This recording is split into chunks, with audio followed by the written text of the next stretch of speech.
اب پاکستان آج سے 4 سال پہلے آپ دیکھیں گے اور آج دیکھیں گے بہت فرق ہے، کیونکہ 2018 میں کوئی بھی ملک پاکستان کے ساتھ بات چیت کرنے کے لیے تیار نہیں تھا، لیکن اس کے بعد پھر ابھی جو ریسنٹلی جنگ ہوئی، پاکستان نے اپنے سے 7 گنا زیادہ بڑے ملک کو جب ریز کیا تو دنیا پاکستان کی طرف پلک جھپک کر آنے کو تیار ہوئی۔ اس ٹائم دنیا کے تمام جتنے بھی بڑے بڑے ممالک وہ پاکستان سے اپنے تعلقات کی خواہش رکھتے ہیں۔ اس کی وجہ یہ ہے کہ پاکستان اس ٹائم دنیا کی نظر میں ایک عام رول پلے کر رہا ہے۔ دیکھیں، پاکستان کے ساتھ دوبارہ رابطے بڑھے ہیں، تعاون کی بات ہو رہی ہے اور بین الاقوامی فون پر پاکستان کا موقف وزن کے ساتھ سنا جا رہا ہے۔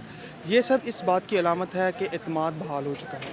پاکستان ایک پرامن ملک ہے اور ہم اپنی فوج کے ساتھ ہیں۔ کہ ڈیفالٹ کا خوف ریاست کو مفلوج کر دیتا ہے۔ جب وہ خوف ختم ہو جائے اور مستقبل منصوبہ بندی ملک میں منصوبہ بندی شروع ہو جائے تو اس کا مطلب یہ ہے کہ ملک نے ترقی کرنا شروع کر دیا، اور ہم پاکستان کے ساتھ ہیں، اپنی آرمی کے ساتھ ہیں۔ پاک فوج زندہ باد۔ اور دفاع کسی بھی ریاست کی سنجیدگی کا بنیادی پیمانہ ہوتا ہے جی۔